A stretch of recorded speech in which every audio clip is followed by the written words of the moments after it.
Bonjour YouTube, je suis Nadine Barjot-Kers. Après 15 années comme thérapeute, aujourd'hui écrivain, je te partage ici l'univers de mes livres et mes expériences par le biais de cours en énergétique, en santé naturelle, en méditation, en respiration et en yoga. Je vais aborder son mode de fonctionnement et comment la réflexologie peut vous aider dans votre vie de tous les jours pour soulager des douleurs, vous détendre, vous relaxer, que ce soit mentalement ou au niveau du corps, comment améliorer la circulation sanguine, favoriser le déblocage des influx nerveux, rétablir l'homéostasie, c'est-à-dire équilibrer tous les systèmes du corps. Alors, il faut quand même faire attention parce que ça ne dispense pas d'une consultation médicale ni l'arrêt de votre traitement. La réflexologie plantaire fait partie des techniques dites de médecine naturelle, qu'on appelle également médecine complémentaire, médecine douce. Elle est donc complémentaire à la médecine allopathique. Donc la différence, c'est qu'en fait, l'allopathique, on va plutôt traiter un problème, une douleur, et les médecines naturelles, on va prendre les gens dans la globalité. Voilà. Alors, il existe de nombreuses techniques de réflexologie, donc la plantaire, la palmaire, la faciale, l'auriculaire, la sympathicothérapie, l'acupuncture, etc. Alors, ma préférée, elle reste en fait la réflexologie plantaire, car la voûte plantaire est celle qui regorge du maximum de points réflexes et plus de 7200 plus de 7200 terminaisons nerveuses. Alors, cette technique, pour l'instant, elle n'est pas reconnue en France, elle est un peu en retard là-dessus. Mais malgré tout, ça commence à rentrer un peu dans les hôpitaux. Elle est reconnue dans plein d'autres pays. Et en France, on a heureusement actuellement quelques mutuelles qui remboursent les séances. Donc ça commence tout doucement à se mettre en place. Alors, la réflexologie plantaire, c'est quoi? Alors, il faut bien comprendre qu'il existe donc la technique de relaxation qui va masser tout le pied pour détendre. C'est celle que l'on rencontre dans les instituts de beauté et chez certains thérapeutes. En fait, c'est celle que l'on rencontre, que l'on voit le plus un peu partout. Et ensuite, il y a la technique thérapeutique.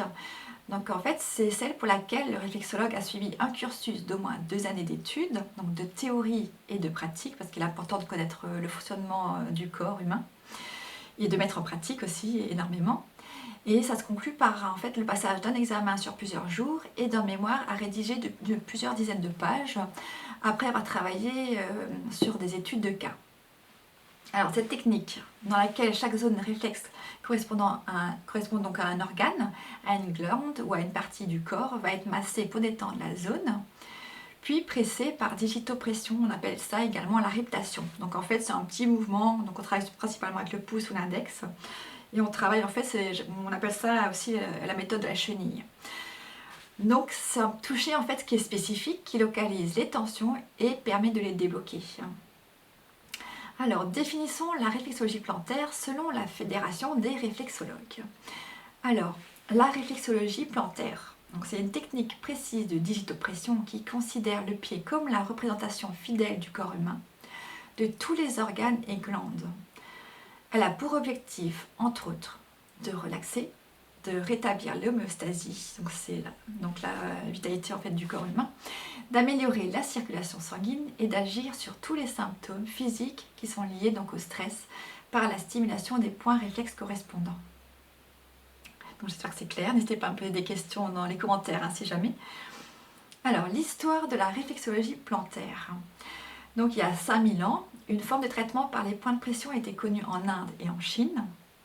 C'est un des documents en fait, les plus anciens qui traite du massage réflexe, qui date à peu près des 2700 ans avant Jésus-Christ, et il est attribué au chinois Wang Tai. Alors, on trouve de nombreuses gravures, des dessins un peu partout dans le monde. On connaît surtout en Inde, en Égypte, chez les Incas du Pérou, dont la technique elle remonterait à 12 000 ans avant Jésus-Christ. Et pour en revenir un peu plus proche de notre époque, c'est en 1898 qu'Henry Head, c'est un neurologue anglais qui découvrit le lien entre les zones de pression et l'organe du corps qui est donc relié nerveusement. Et c'est en 1895 que William Fitzgerald, donc c'est un médecin américain, il commence à appliquer les techniques des zones thérapie pour anesthésier des zones du corps. Alors par la suite, c'est Eunice Ingham. Alors elle, c'est celle qui est vraiment la plus connue dans la réflexologie. Donc c'est l'assistante en fait du docteur Joseph Shelby Riley qui travaille déjà dans la réflexologie et elle est donc physiothérapeute et c'est elle qui a mis en forme tout ce qu'on peut connaître aujourd'hui sous le nom de réflexologie. Alors, les bienfaits psychiques et physiques. Donc, il y a les deux.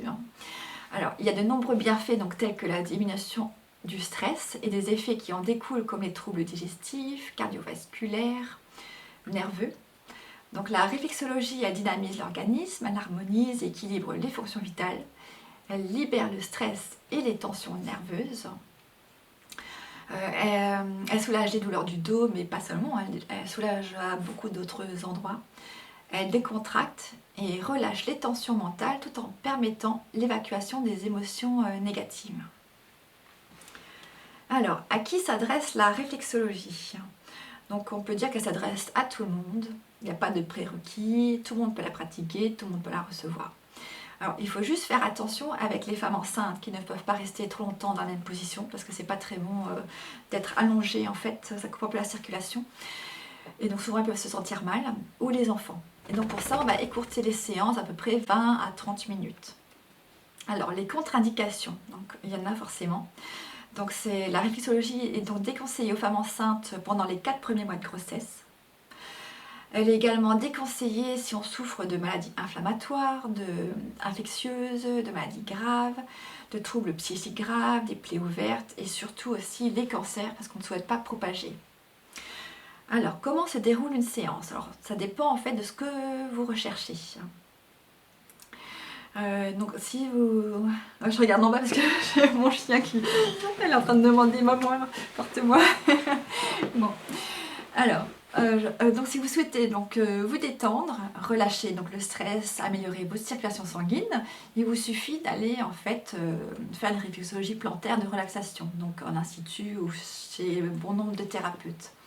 Ensuite, vous souhaitez travailler sur des points précis, vous avez des problèmes de santé, vous souhaitez améliorer l'équilibre de votre corps pour éviter justement de tomber malade par la suite. Dans ce cas, je vous recommande d'aller consulter un réflexologue ou un réflexothérapeute, en fait c'est la même chose.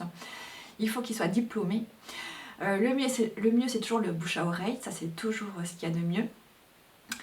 Alors, pour vous expliquer comment ça se passe ici dans mon cabinet, donc en fait je reçois la personne, je pose beaucoup de questions pour essayer de comprendre en fait sa motivation, pourquoi il est venu me consulter, quelle est sa problématique, quels sont ses problèmes de santé, comment son mode de vie quotidien. Et ça me permet vraiment de bien englober la personne et de voir dans la totalité ce qui pourrait déclencher un problème en particulier. Ensuite, je regarde aussi des fois l'iris parce que je suis iridologue, donc dans les iris on peut retrouver pas mal de choses qui peuvent m'aiguiller sur les techniques à utiliser, les points à travailler. Ensuite, la personne va donc s'allonger confortablement sur mon lit de soins. Et ensuite je vais ausculter, je vais regarder les pieds, je vais les nettoyer, les infecter pour les règles d'hygiène quand même.